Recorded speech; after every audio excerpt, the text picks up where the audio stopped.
Australia ਦੇ ਸੂਬੇ Queensland ਦੇ ਗ੍ਰੇਟਰ ਬ੍ਰਿਸਬੇਨ ਦੇ ਵਿੱਚ ਕੱਲ ਸ਼ਾਮ 5 ਵਜੇ ਤੋਂ ਸ਼ੁਰੂ ਹੋਇਆ ਲਾਕਡਾਊਨ ਜਾਰੀ ਹੈ। ਲਾਕਡਾਊਨ ਦੌਰਾਨ ਯੂਕੇ ਵੇਰੀਐਂਟ ਦੇ 24 ਘੰਟਿਆਂ ਦੌਰਾਨ ਨਵੇਂ 10 ਹੋਰ ਕੇਸ ਪਾਏ ਗਏ ਨੇ। 10 ਵਿੱਚੋਂ 8 ਕੇਸ ਕਮਿਊਨਿਟੀ ਟ੍ਰਾਂਸਮਿਸ਼ਨ ਦੇ ਕੇਸ ਦੱਸੇ ਜਾ ਰਹੇ ਨੇ, ਜਦਕਿ 2 ਕੇਸ ਹੋਟਲ ਕੁਆਰੰਟਾਈਨ ਦੇ ਨੇ, ਜਿਨ੍ਹਾਂ ਦੀ ਜਾਂਚ ਕੀਤੀ ਜਾ ਰਹੀ ਹੈ। ਪ੍ਰੀਮੀਅਰ ਐਨਾਸਟਾਸੀਆ ਨੇ ਕਿਹਾ ਕਿ ਯੂਕੇ ਸਟ੍ਰੇਨ ਦੇ 2 ਕਲਸਟਰ ਕੁਈਨਜ਼ਲੈਂਡ ਦੇ ਵਿੱਚ ਆਏ ਨੇ। ਪਹਿਲੇ ਕਲਸਟਰ ਤਹਿਤ 8 ਕੇਸ ਜੋ ਕਿ ਬ੍ਰਿਸਬੇਨ ਪ੍ਰਿੰਸੈਸ ਅਲੈਗਜ਼ੈਂਡਰਾ ਹਸਪੀਟਲ ਦੇ ਡਾਕਟਰ ਨਾਲ ਸੰਬੰਧਿਤ ਹੈ। ਬ੍ਰਿਸਬੇਨ ਦੇ ਵਿੱਚ ਲਾਕਡਾਊਨ ਦਾ ਕਿਹੋ ਜਿਹਾ ਪ੍ਰਭਾਵ ਹੈ? IndozTv ਦੀ ਟੀਮ ਬ੍ਰਿਸਬੇਨ ਦੇ ਵਿੱਚ ਇਸ ਸਮੇਂ ਮੌਜੂਦ ਹੈ, ਜੋ ਕਿ ਸਾਨੂੰ ਤਾਜ਼ਾ ਹਾਲਾਤਾਂ ਬਾਰੇ ਜਾਣਕਾਰੀ ਦੇਣਗੇ। ਸਤਿ ਸ਼੍ਰੀ ਅਕਾਲ ਜੀ ਸਾਰਿਆਂ ਨੂੰ, ਮੈਂ ਹਰਜਿੰਦ ਕੌਰ ਮਾਂਗੜ ਤੇ ਤੁਸੀਂ ਦੇਖ ਰਹੇ ਹੋ IndozTv। ਬ੍ਰਿਸਬੇਨ ਸਿਟੀ ਦੇ ਸਾਊਥ ਬੈਂਕ ਪਾਰਕ ਦੇ ਵਿੱਚ ਇਸ ਸਮੇਂ ਅਸੀਂ ਮੌਜੂਦ ਹਾਂ। ਤੁਸੀਂ ਮੇਰੇ ਪਿੱਛੇ ਸਾਈਡ ਦੇਖ ਸਕਦੇ ਹੋ ਕਿ ਸੁੰਨਸਾਨ ਪਸਰੀ ਹੋਈ ਹੈ। ਲਾਕਡਾਊਨ ਦੇ ਦਿਨ ਸ਼ੁਰੂ ਹੋ ਚੁੱਕੇ ਨੇ। 3 ਦਿਨਾਂ ਦਾ ਲਾਕਡਾਊਨ ਬ੍ਰਿਸਬੇਨ ਸਿਟੀ ਦੇ ਵਿੱਚ ਕੀਤਾ ਜਾ ਚੁੱਕਿਆ। ਗ੍ਰੇਟਰ ਬ੍ਰਿਸਬੇਨ ਦੇ ਵਿੱਚ ਸਾਰੀਆਂ ਕੌਂਸਲ ਜਿਹੜੀਆਂ ਹੈਗੀਆਂ ਨੇ ਉਹਨਾਂ ਨੂੰ ਬੰਦ ਕਰ ਦਿੱਤਾ ਗਿਆ ਹੈ। ਤੁਸੀਂ ਦੇਖ ਸਕਦੇ ਹੋ ਕਿ ਮੇਰੇ ਪਿੱਛੇ ਬਿਲਕੁਲ ਸੁੰਨਸਾਨ ਪਸਰੀ ਹੋਈ ਹੈ। ਭਲੇ ਦਿਨਾਂ ਦੇ ਵਿੱਚ ਇੱਥੇ ਰੌਣਕਾਂ ਬਹੁਤ ਹੁੰਦੀਆਂ ਨੇ। ਇੱਥੇ ਸੈਂਕੜਿਆਂ ਦੀ ਗਿਣਤੀ ਦੇ ਵਿੱਚ ਲੋਕ ਆਉਂਦੇ ਨੇ। ਮੇਰੇ ਪਿੱਛੇ ਸਵਿਮਿੰਗ ਪੂਲ ਬਣਿਆ ਹੋਇਆ, ਇੱਥੇ ਬੱਚੇ, ਨੌਜਵਾਨ, ਮੁੰਡੇ, ਕੁੜੀਆਂ ਸਾਰੇ ਆਉਂਦੇ ਨੇ ਇੱਥੇ ਫਨ ਕਰਨ ਲਈ। ਤੇ ਨਾਲ ਹੀ ਮੈਂ ਤੁਹਾਨੂੰ ਦਿਖਾ ਦਾਂ ਕਿ ਪਿਛਲੀ ਸਾਈਡ ਤੇ ਸਿਟੀ ਦਿਖ ਰਹੀ ਆ, ਤੇ ਜੇਕਰ ਝਾਤ ਮਾਰੀ ਜਾਵੇ ਬਾਜ਼ਾਰ ਦੇ ਉੱਤੇ, ਮਾਰਕੀਟ ਦੇ ਉੱਤੇ, ਤਾਂ ਉਹ ਵੀ ਸੁੰਨਸਾਨ ਨੇ, ਬੰਦ ਨੇ ਸਾਰੇ, ਇੱਕ ਅੱਧੇ ਕੈਫੇ ਨੂੰ ਛੱਡ ਕੇ। ਬਾਕੀ ਦੇਖਿਆ ਜਾ ਰਿਹਾ ਕਿ ਜਿੰਨੇ ਵੀ ਲੋਕ ਇੱਥੋਂ ਲੰਘ ਰਹੇ ਨੇ ਸਾਰਿਆਂ ਨੇ ਮਾਸਕ ਪਾਏ ਹੋਏ ਨੇ, ਕਿਉਂਕਿ ਮਾਸਕ ਜ਼ਰੂਰੀ ਕਰ ਦਿੱਤੇ ਗਏ ਨੇ ਲਾਕਡਾਊਨ ਦੇ ਵਿੱਚ। ਦੱਸ ਦਈਏ ਕਿ ਕੱਲ ਦੀ ਡੇਟ ਦੇ ਤੱਕ 10 ਕੇਸ ਦੱਸੇ ਜਾ ਰਹੇ ਸੀ, ਜੇ ਕਿ ਯੂਕੇ ਸਟ੍ਰੇਨ ਦੇ ਨਵੇਂ ਕੇਸ ਆਏ ਸਨ। ਸੋ ਅੱਜ 10 ਕੇਸ ਹੋਰ ਆਉਣ ਦੇ ਨਾਲ ਕਾਫੀ ਜ਼ਿਆਦਾ ਬ੍ਰਿਸਬੇਨ ਦੇ ਵਿੱਚ ਰੌਲਾ ਰੱਪਾ ਹੋ ਚੁੱਕਿਆ ਕਿ ਕਿਸ ਤਰ੍ਹਾਂ ਇਸ ਸਿਚੁਏਸ਼ਨ ਨੂੰ ਸਾਂਭਿਆ ਜਾਵੇਗਾ, ਕਿਉਂਕਿ ਪ੍ਰੀਮੀਅਰ ਐਨਾਸਟਾਸੀਆ ਦਾ ਕਹਿਣਾ ਹੈ ਕਿ ਇਹ ਜਿਹੜੀ ਸਿਚੁਏਸ਼ਨ ਆ ਹੋਰ ਵੀ ਮਾੜੀ ਹੋ ਸਕਦੀ ਹੈ।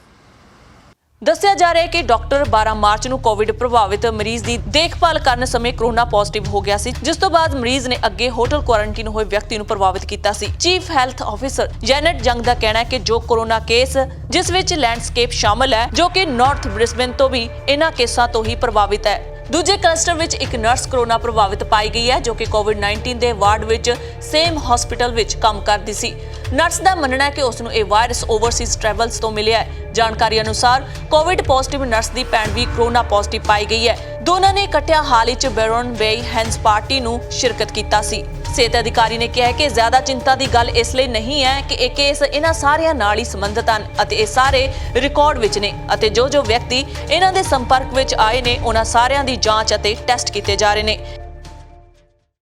ਆਸਟ੍ਰੇਲੀਆ ਦੇ ਸੂਬੇ ਕੁਈਨਜ਼ਲੈਂਡ ਦੇ ਸ਼ਹਿਰ ਬ੍ਰਿਸਬੇਨ ਦੇ ਤਾਜ਼ਾ ਹਾਲਾਤ ਦਿਖਾਉਣ ਤੋਂ ਬਾਅਦ ਹੁਣ ਅਸੀਂ ਖੜੇ ਹਾਂ ਜੀ ਪ੍ਰਿੰਸੈਸ ਅਲੈਗਜ਼ੈਂਡਰਾ ਹਸਪੀਟਲ ਦੇ ਬਾਹਰ। ਜਿਵੇਂ ਕਿ ਮੀਡੀਆ ਰਿਪੋਰਟਾਂ ਦੇ ਅਨੁਸਾਰ ਦੱਸਿਆ ਜਾ ਰਿਹਾ ਹੈ ਕਿ ਕੋਵਿਡ ਪ੍ਰਭਾਵਿਤ ਮਰੀਜ਼ ਇਸ ਹਸਪਤਾਲ ਦੇ ਵਿੱਚ ਦਾਖਲ ਨੇ, ਤੇ ਇੱਕ ਨਰਸ ਵੱਲੋਂ ਇਹਨਾਂ ਦਾ ਇਲਾਜ ਕਰਦੇ ਸਮੇਂ ਕੋਵਿਡ ਪ੍ਰਭਾਵਿਤ ਪਾਏ ਜਾਣ ਤੋਂ ਬਾਅਦ ਉਸ ਦੀ ਭੈਣ ਨੂੰ ਵੀ ਕੋਵਿਡ ਪ੍ਰਭਾਵਿਤ ਪਾਇਆ ਗਿਆ। ਇਸ ਤੋਂ ਬਾਅਦ ਇਹ ਮੀਡੀਆ ਦੇ ਵਿੱਚ ਰਿਪੋਰਟਾਂ ਆ ਰਹੀਆਂ ਨੇ ਕਿ 10 ਹੋਰ ਕੇਸ ਅੱਜ ਦੇ ਦਿਨ ਦੇ ਵਿੱਚ ਆਏ ਨੇ। ਸੋ ਪ੍ਰੀਮੀਅਰ ਐਨਾਸਟਾਸੀਆ ਵੱਲੋਂ ਇਹ ਕਿਹਾ ਜਾ ਰਿਹਾ ਹੈ ਕਿ ਇੱਕ ਜਿਹੜੀ ਸਥਿਤੀ ਹੈ ਕਾਫੀ ਚਿੰਤਾਜਨਕ ਹੈ, ਕਿਉਂਕਿ ਆਉਣ ਵਾਲੇ ਸਮੇਂ ਦੇ ਵਿੱਚ ਰਿਸਟ੍ਰਿਕਸ਼ਨਸ ਹੋਰ ਵੀ ਵੱਧ ਸਕਦੀਆਂ ਨੇ, ਕਿਉਂਕਿ ਉਹਨਾਂ ਨੇ ਬੁੱਧਵਾਰ ਨੂੰ ਸਮੀਖਿਆ ਕਰਨ ਦੀ ਗੱਲ ਕੀਤੀ ਸੀ ਕਿ ਲਾਕਡਾਊਨ, ਜੋ 3 ਦਿਨਾਂ ਦਾ ਲਾਕਡਾਊਨ ਇਸ ਸਮੇਂ ਲੱਗ ਚੁੱਕਾ ਹੈ, ਲਾਕਡਾਊਨ ਦੀ ਸਮੀਖਿਆ ਬੁੱਧਵਾਰ ਨੂੰ ਕੀਤੀ ਜਾਵੇਗੀ। ਹੈਲਥ ਅਧਿਕਾਰੀ ਅਤੇ ਪ੍ਰੀਮੀਅਰ ਐਨਾਸਟਾਸੀਆ ਦਾ ਕਹਿਣਾ ਹੈ ਕਿ ਜਿੰਨੇ ਵੀ ਲੋਕੀ ਕੋਵਿਡ ਪ੍ਰਭਾਵਿਤ ਪਾਏ ਗਏ ਨੇ ਉਹਨਾਂ ਦਾ ਇਨਵੈਸਟੀਗੇਸ਼ਨ ਚੱਲ ਰਿਹਾ ਹੈ, ਕਿਉਂਕਿ 6 ਜਿਹੜੇ ਕੱਲ ਕੇਸ ਪਾਏ ਗਏ ਸਨ ਉਹ ਹੋਟਲ ਕੁਆਰੰਟਾਈਨ ਸਨ, ਤੇ 2 ਕੇਸ ਜਿਹੜੇ ਬਾਕੀ 2 ਕੇਸ ਸਨ ਉਹ ਲੋਕਲ ਸਨ, ਤੇ ਅੱਜ ਜਿਹੜੇ 10 ਹੋਰ ਕੇਸ ਆਏ ਨੇ ਉਹਨਾਂ ਦੀ ਵੀ ਜਾਂਚ ਚੱਲ ਰਹੀ ਹੈ। ਸੋ ਦੇਖਣ ਵਾਲੀ ਗੱਲ ਹੋਵੇਗੀ ਕਿ ਸਰਕਾਰ ਵੱਲੋਂ ਇਹਨਾਂ ਹਾਲਾਤਾਂ ਦਾ ਕਿਸ ਤਰ੍ਹਾਂ ਸਾਹਮਣਾ ਕੀਤਾ ਜਾ ਰਿਹਾ ਹੈ। ਤੇ ਨਾਲ ਹੀ ਤੁਹਾਨੂੰ ਦੱਸ ਦਈਏ ਕਿ ਕੁਈਨਜ਼ਲੈਂਡ ਸਰਕਾਰ ਵੱਲੋਂ ਜੋ ਜਿੰਨੇ ਵੀ ਇੰਟਰਨੈਸ਼ਨਲ ਸਟੂਡੈਂਟਸ ਹਨ ਉਹਨਾਂ ਦੀ ਮਨਾਹੀ ਸੀ ਆਉਣ ਲਈ, ਕਿਉਂਕਿ ਉਹਨਾਂ ਦਾ ਕਹਿਣਾ ਸੀ ਕਿ ਇੰਟਰਨੈਸ਼ਨਲ ਸਟੂਡੈਂਟਸ ਦੇ ਨਾਲ ਲਾਗ ਦਾ ਖਤਰਾ ਹੋ ਸਕਦਾ ਹੈ। ਪਰ ਬੜੀ ਹੈਰਾਨੀ ਦੀ ਗੱਲ ਹੈ ਕਿ ਇੰਟਰਨੈਸ਼ਨਲ ਸਟੂਡੈਂਟ ਦੀ ਮਨਾਹੀ ਤੋਂ ਬਾਅਦ ਵੀ ਲੋਕਲ ਕੇਸ ਜਿਹੜੇ ਹੈਗੇ ਨੇ ਯੂਕੇ ਸਟ੍ਰੇਨ ਦੇ ਆਏ ਨੇ ਇੱਥੇ। ਸੋ ਬੜੀ ਚਿੰਤਾ ਜ਼ਾਹਿਰ ਕੀਤੀ ਜਾ ਰਹੀ ਹੈ। ਆਉਣ ਵਾਲੇ ਦਿਨਾਂ ਦੇ ਵਿੱਚ ਹੋ ਸਕਦਾ ਹੈ ਕਿ ਰਿਸਟ੍ਰਿਕਸ਼ਨ ਜਿਹੜੀਆਂ ਹੈਗੀਆਂ ਨੇ ਹੋਰ ਵੀ ਸਖਤ ਹੋਣ, ਪਰ ਇਸ ਸਮੇਂ ਲੋਕਾਂ ਨੂੰ ਮਾਸਕ ਪਾਉਣੇ ਜ਼ਰੂਰੀ ਕਰ ਦਿੱਤੇ ਗਏ ਨੇ ਤੇ 3 ਦਿਨਾਂ ਦਾ ਲਾਕਡਾਊਨ ਕੀਤਾ ਗਿਆ। ਜੋ ਜ਼ਰੂਰੀ ਚੀਜ਼ਾਂ ਨੇ, ਜ਼ਰੂਰੀ ਵਸਤਾਂ ਨੇ, ਉਸੇ ਲਈ ਹੀ ਤੁਸੀਂ ਬਾਹਰ ਨਿਕਲ ਸਕਦੇ ਹੋ। ਜਿਵੇਂ ਕਿ ਤੁਹਾਨੂੰ ਦਿਖਾਇਆ ਜਾ ਰਿਹਾ ਕਿ ਆਸਟ੍ਰੇਲੀਆ ਦੇ ਸੂਬੇ ਕੁਈਨਜ਼ਲੈਂਡ ਦੇ ਸ਼ਹਿਰ ਬ੍ਰਿਸਬੇਨ ਦੇ ਵਿੱਚ ਤੁਸੀਂ ਦੇਖ ਸਕਦੇ ਹੋ ਕਿ ਬਿਲਕੁਲ ਪ੍ਰਭਾਵ ਦੇਖਣ ਨੂੰ ਮਿਲ ਰਿਹਾ। ਸੋ ਕਾਫੀ ਰਲਮਾ ਮਿਲਮਾ ਪ੍ਰਭਾਵ ਦੇਖਣ ਨੂੰ ਮਿਲਿਆ। ਕਈ ਲੋਕਾਂ ਨੇ ਮਾਸਕ ਪਾਏ ਹੋਏ ਸਨ, ਪਰ ਕਈ ਲੋਕ ਮਾਸਕ ਤੋਂ ਬਿਨਾਂ ਦਿਖਾਈ ਦਿੱਤੇ। ਕੈਮਰਾਮੈਨ ਗੁਰਪ੍ਰੀਤ ਬਰਾੜ ਦੇ ਨਾਲ ਹਰਜਿੰਦ ਕੌਰ ਮਾਂਗਟ, IndozTv ਆਸਟ੍ਰੇਲੀਆ। ਇਹਨਾਂ ਤੋਂ ਇਲਾਵਾ ਗੋਲਡ ਕੋਸਟ ਵਿੱਚ ਟ੍ਰੇਡਸਮੈਨ ਪੋਜ਼ਿਟਿਵ ਪਾਇਆ ਗਿਆ, ਜੋ ਕਿ ਹੈਂਸ ਪਾਰਟੀ ਦੇ ਵਿੱਚ ਐਜ਼ ਅ ਐਂਟਰਟੇਨਰ ਕੰਮ ਕਰ ਰਿਹਾ ਸੀ। ਅਤੇ ਉਸਨੇ ਗੋਲਡ ਕੋਸਟ ਵਿੱਚ ਏਜਡ ਕੇਅਰ 'ਚ ਵਿਜ਼ਿਟ ਕੀਤਾ ਸੀ। ਸਿਹਤ ਅਧਿਕਾਰੀ ਨੇ ਦੱਸਿਆ ਕਿ ਖੁਸ਼ੀ ਦੀ ਗੱਲ ਹੈ ਉਸ ਏਜ ਕੇਅਰ ਵਿੱਚ ਸਾਰਿਆਂ ਨੂੰ ਕੋਰੋਨਾ ਦੀ ਪਹਿਲੀ ਵੈਕਸੀਨ ਦਿੱਤੀ ਜਾ ਚੁੱਕੀ ਸੀ। ਵੈਰੋਨ ਵਿੱਚ ਸਾਰਿਆਂ ਦੀ ਜਾਂਚ ਕੀਤੀ ਜਾ ਚੁੱਕੀ ਹੈ, ਜਿਸ ਦੇ ਤਹਿਤ ਉਸ ਏਰੀਆ 'ਚ ਕੋਈ ਵੀ ਕੇਸ ਪੋਜ਼ਿਟਿਵ ਨਹੀਂ ਪਾਇਆ ਗਿਆ ਹੈ।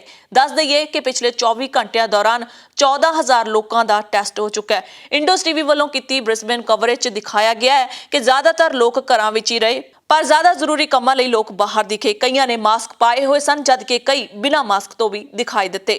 ਸਮਾਲ ਬਿਜ਼ਨਸ ਉੱਤੇ ਲਾਕਡਾਊਨ ਦਾ ਜ਼ਿਆਦਾ ਅਸਰ ਦਿਖਾਈ ਦਿੱਤਾ। ਬਹਰਹਾਲ ਕੁਈਨਜ਼ਲੈਂਡ ਵਿੱਚ ਸਥਿਤੀ ਚਿੰਤਾਜਨਕ ਬਣੀ ਹੋਈ ਹੈ। ਕੱਲ ਯਾਨੀ ਕਿ ਬੁੱਧਵਾਰ ਨੂੰ ਇਸ ਸਥਿਤੀ ਬਾਰੇ ਪਤਾ ਚੱਲੇਗਾ ਕਿ ਸਰਕਾਰ ਇਸ ਸੰਬੰਧੀ ਕੀ ਕਦਮ ਚੁੱਕੇਗੀ, ਕਿਉਂਕਿ ਪ੍ਰੀਮੀਅਰ ਐਨਾਸਟਾਸੀਆ ਨੇ ਕਿਹਾ ਸੀ ਕਿ ਉਹ ਬੁੱਧਵਾਰ ਨੂੰ ਇਸ ਲਾਕਡਾਊਨ ਦੀ ਸਮੀਖਿਆ ਕਰਨਗੇ। ਇੱਕੋ ਦਮ ਹੀ 24 ਘੰਟਿਆਂ ਦੇ ਵਿੱਚ ਕੋਰੋਨਾ ਵਾਇਰਸ ਦੇ 10 ਕੇਸ ਹੋਰ ਆਉਣ ਦੇ ਨਾਲ ਸਰਕਾਰ ਦੀਆਂ ਚਿੰਤਾਵਾਂ ਜ਼ਰੂਰ ਵੱਧ ਗਈਆਂ ਨੇ। ਆਉਣ ਵਾਲਾ ਸਮਾਂ ਦੱਸੇਗਾ ਕਿ ਕੁਈਨਜ਼ਲੈਂਡ ਵਾਸੀਆਂ ਨੂੰ ਅੱਗੇ ਕਿਹਨਾਂ ਮੁਸ਼ਕਲਾਂ ਦਾ ਸਾਹਮਣਾ ਕਰਨਾ ਪੈਂਦਾ ਹੈ ਜਾਂ ਫਿਰ ਕਿਹਨਾਂ ਰਿਸਟ੍ਰਿਕਸ਼ਨਸ ਨੂੰ ਉਹਨਾਂ ਨੂੰ ਮੰਨਣਾ ਪਵੇਗਾ। Harjinder Kaur Mangat, Indoz TV, Australia.